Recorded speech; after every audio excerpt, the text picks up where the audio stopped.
everybody has horses here, right? Right? So you call the trimmer, the hoof trimmer, farrier, whoever. What intervals do you have? Trimming intervals. How often do you call the person? Just throw it out. 5 weeks, 4 weeks? 5 weeks? 6 weeks, or 4 weeks, whatever is necessary. That's good. So the trimmer comes, right? She picks up the hoof, and everybody will do one particular thing what we don't do. They will file, nip, or cut parts of the bearing edge off, right? In order to balance the hoof out. Is that correct? They will somehow trim it from underneath, from below. Yeah. So now the horse has a problem. I show you the difference compared to what we do.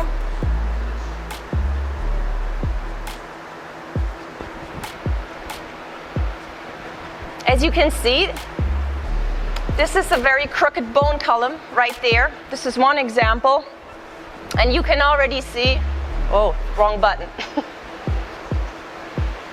How differently shaped all those bones are in a row. So the horse, the moment it falls out of the mother's womb, will favor different positions, right? It will try to reach the grass. With the neck that is too short, it will start to favor one foot. It will start to deform its bones the whole life. We're talking about hinge joints here. So everybody has a ball joint on the foot.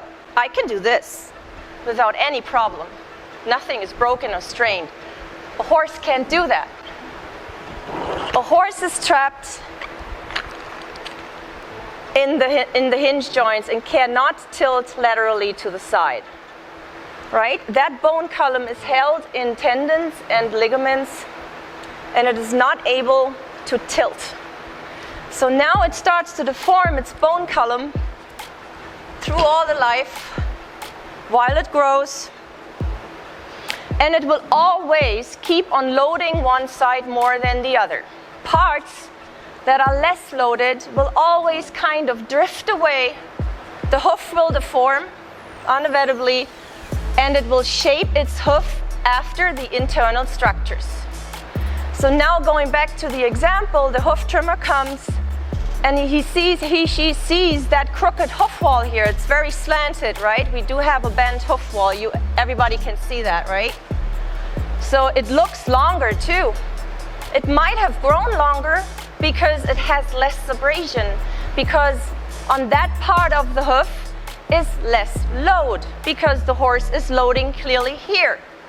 So it will wear parts of the hoof more off than other parts of the hoof, which then grow longer. So if I now take the file, I lift up the hoof and I start to even that out, and I start to cut one-sided parts of the hoof wall that seem to be longer or crooked, the horse now has a problem because it can't tilt with its joints.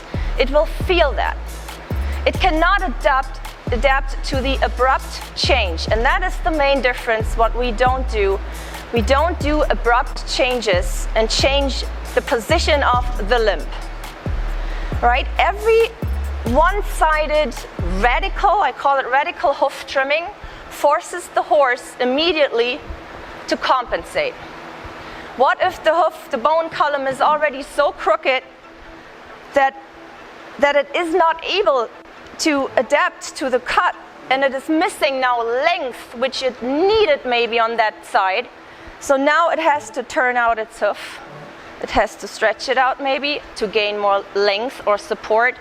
Maybe it turns it in, maybe it turns it out. That's what we see all over the places. We see horses with crooked feet. They are not born like that. They are man-made. They are. What if there's a way, a very non-invasive way, to let the horse decide whether it wants to change the position of the limb, it wants to adapt? And what if there's a way we're only giving the possibility to walk itself into the correct shape? It is possible. So the difference is what we do, excuse me, dry mouth.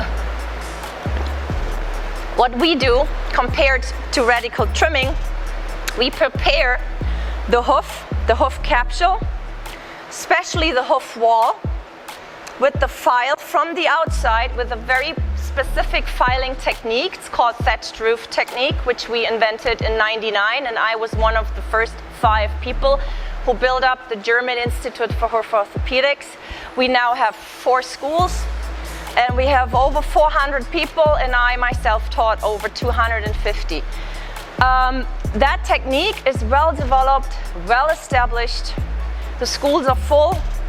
People want to learn it. The veterinarians work with us. We have a lot of veterinarians because it has proven that it is the most non-invasive way to actually correct a hoof for good. Because if I just cut something off again and again and again, every 4 weeks, 5 weeks, 6 weeks, you cut it off and it is shorter. It's not straight. It's still crooked, right? So just cutting it off or beveling an edge in the front or eliminating the bearing edge at all will not give any corrections. It is what the name says, trimming. It's a hoof trimmer who just trims off the material. But we want to heal hooves in the long term and stabilize them for good and give the horse a very stable foundation to be able to carry its weight and to walk differently. So with that technique we manipulate the abrasion. Sounds weird. So we can determine where on the hoof and how much the hoof will have wear, abrasion in the next 3-4 weeks until we come back. So we make it easier for the horse to break over or use those parts of the hoof which it couldn't use because they were maybe too thick, they were in the way, they were compressed, they were flaring, they were just not into use right now because they were hurting. Maybe it hurts, the flare hurts. We're talking about tensile forces. Every flare in a hoof wall is not good. It shouldn't flare. The coffin bone has a convex shape. This is convex, it is round. It is suspended in the hoof capsule. It should be suspended equally, and the hoof should be loaded equally. If parts of the hoof start to flare and to bend, they're being pulled away from the center. That hurts like a pulled up fingernail. Our fingernails are convex because they hover in the air. We don't put any pressure on them. The horse literally walks on the fingernail. That's why, and it keeps on growing like our fingernail. So now the horse receives counter pressure. So the weight of the horse is pressing against the ground where it's standing on 24/7, right? Maybe an hour a day it lays down. But due to that fact that it is permanently standing on the fingernail and the horn, I say horn, people ask me, what do you mean with horn? No, hoof horn, every part is separate hoof horn. So let's call it the hoof wall as one part keeps on renewing, keeps on growing and growing, and in between is the hoof capsule between the weight and the surface where the horse stands on, and that inevitably deforms, right? And it will deform the way the inner structures are already built. And we can try whatever we want to cut that hoof into a certain shape in order to make the horse load differently. It's a myth. It doesn't work because we're dealing with hinge joints. I cannot change the shape of the bone in there. We're doing already a great work, but I'm not a magician. I cannot exchange the shape of a bone. But still in the heads of a lot of trimmers is the myth that if I cut the hoof into an ideal shape, which looks better now, I force the horse automatically to now walk differently. No, you won't. You will cause a lot of pain for the horse and its joints, but it will not walk differently. It will probably limp, yeah. But it cannot change the hoof shape because the hoof always tries to grow down alongside of the coffin bone, and the coffin bone gives the shape of the hoof. But what we can do, we can stop the deformation. We can make it more comfortable. We can balance it out, and I don't like to use that term because everybody thinks balancing means I cut it into a certain shape. This is a long-term process. So what we do with our technique, we eliminate the leverage, which is hurtful, painful for the horse. We can eliminate all other negative forces that deform a hoof. We make it more comfortable for the horse to walk in this hoof. And we give different and new information to the coronary band with that specific filing technique. So the new produced horn can grow down in a different angle, in a different orientation. So that's the key here. So it's gonna take a year until my horse will change its shape. And that looks like that, for example. So as you see here, this is how it looked before. Of course, it has all the chips and all that, but that's not the problem for me. These are side effects that will automatically disappear if I restore the hoof shape. This is exactly 5 months later, and you can see how straight the hoof walls now grow down and how symmetrical they grow down. And you already have an idea about the technique, but you see that the pattern is it's not even, right? So you cannot just say, oh, you just file the hoof wall from the outside, you know, that's easy, I can do that. It's not, you can't, because there's more behind that theory. We do not only eliminate leverage, that's not hard to do, a lot of trimmers already do that, but it is the abrasion control to determine every 4 or 3 weeks new, where does the horse have abrasion today? You found it out today, right? When we looked at the one horse, they did for the first time, you did for the first time a horse 4 weeks ago, and you saw it today for the second time, and the hooves already changed so much. He could stand better on the other foot. He did amazingly. Last time we could not do the one foot because he was in pain. But you mentioned you saw the demarcation line, meaning she could feel after 4 weeks at the coronary band right here how the new produced horn was going to grow down in a different angle. She could feel it.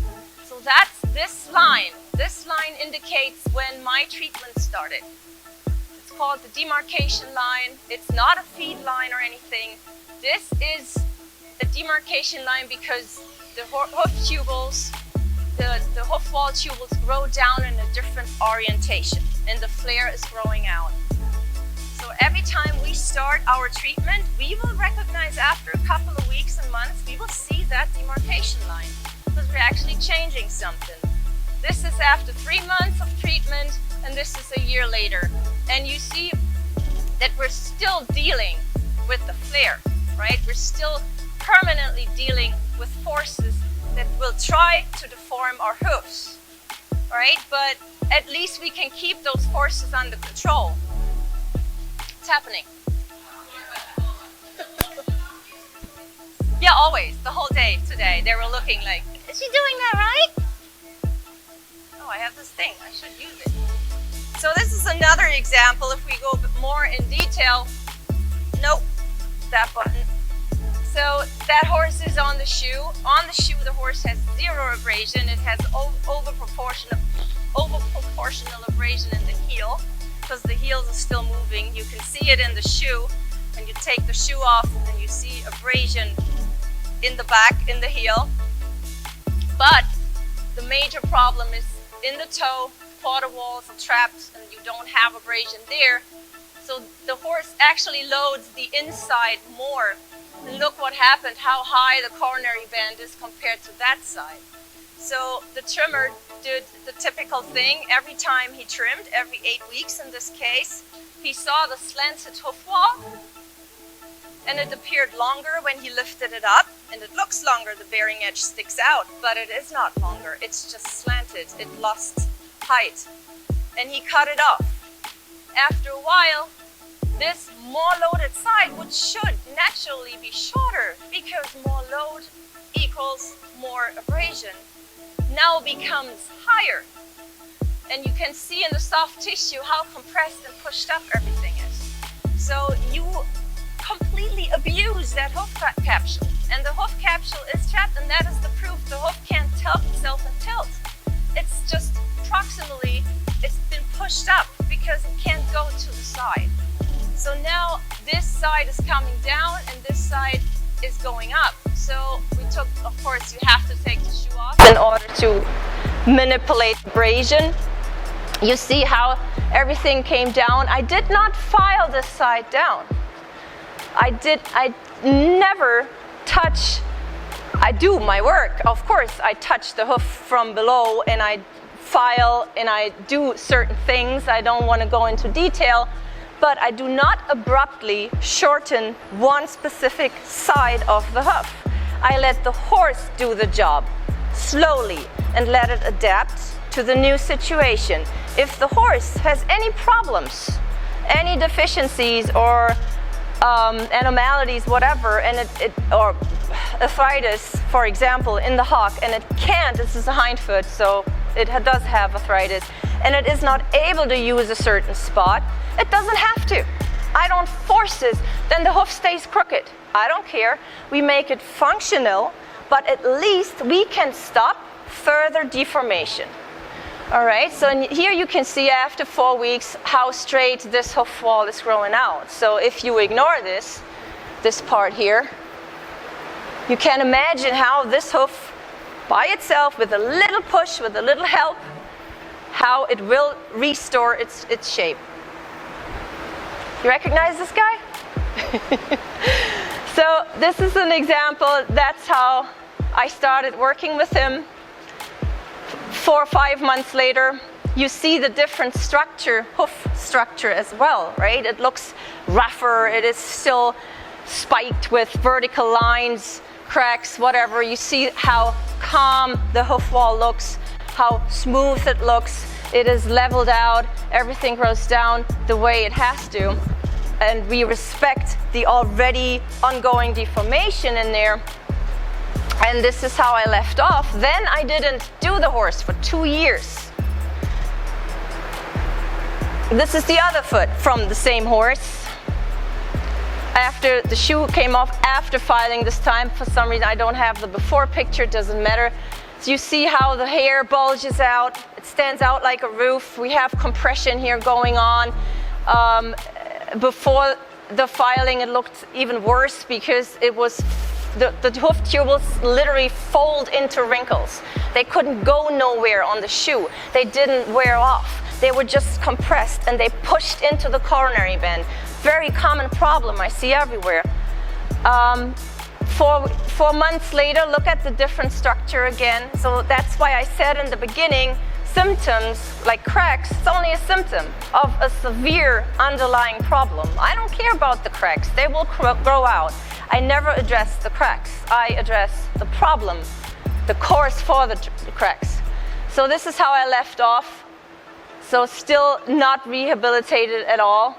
It would still need some months to go. Then I didn't see the horse for 2 years.